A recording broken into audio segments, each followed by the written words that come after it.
నిర్ణయం వల్ల ప్రజలకు ఎంత మేర మేలు జరిగేటువంటి అవకాశాలు ఉన్నాయి? ఇప్పుడు ఒకటండి, 2025-26కు సంబంధించి వీళ్ళు ఎక్స్పెక్ట్ చేసింది అయితేనేమో 14,000 కోట్ల రూపాయల పైన 638 కోట్ల రూపాయలు తగ్గించాలనేటువంటి ప్రయత్నం, దాంట్లో దశల వారీగా కొంత తగ్గించేటువంటి ప్రయత్నం జరుగుతుంది.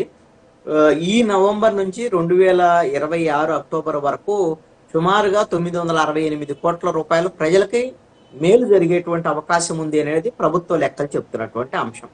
ఇప్పుడు ఉన్నటువంటి ఉపశమనం ఏంటి అని అయితే, ప్రతిసారి ప్రతి ప్రభుత్వం వచ్చినప్పుడు కూడా ట్రూ అప్ తప్ప ఎక్కడా కూడా ట్రూ డౌన్ అనేటువంటిది లేదు.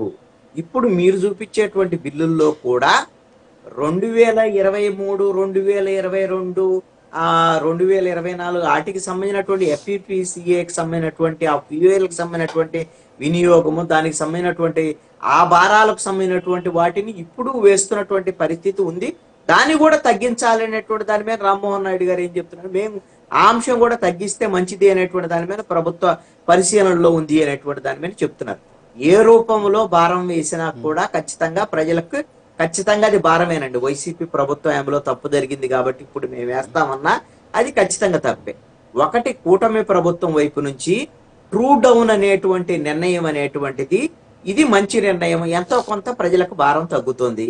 ఈ విషయంలో కూడా రమేష్ గారు చెప్పేటువంటి అంశము, వీళ్ళు చెప్పినంత తగ్గించలేదు, దానికి APERC అనేటువంటిది అంగీకరించలేదు అనేటువంటి దాని మీద చెప్తున్నటువంటి మాట. అంగీకరించేటువంటి విధంగా సబ్సిడీ భారాన్ని ప్రభుత్వం భరించేటువంటి విధంగా ఆంధ్రప్రదేశ్ ప్రభుత్వం నిర్ణయం తీసుకుంటే ఖచ్చితంగా విద్యుత్ భారాలు తగ్గేదా అవకాశం ఉంటది.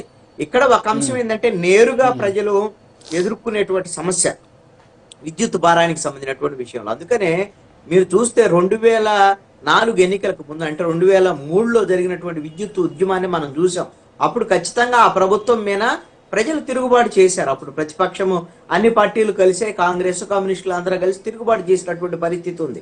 ఖచ్చితంగా మరి అప్పుడు వైఎస్ఆర్ కాంగ్రెస్ పార్టీ ప్రభుత్వంలో జరిగినటువంటి విద్యుత్ ఛార్జీల పెంపుకు సంబంధించినటువంటి విషయంలో ప్రజల మీద అనేక భారాలు పడ్డాయి.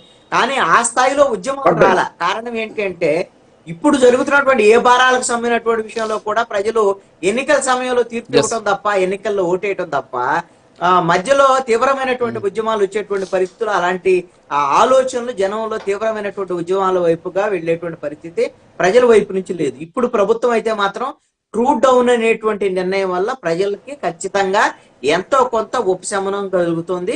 అదనంగా పెరగటం లేదు, ఉన్నటువంటి దానిలో ఎంతో కొంత తగ్గేటువంటి ప్రయత్నం అయితే మాత్రం ఖచ్చితంగా మనం అప్రిషియేట్ చేయాల్సిందే ప్రభుత్వాన్ని.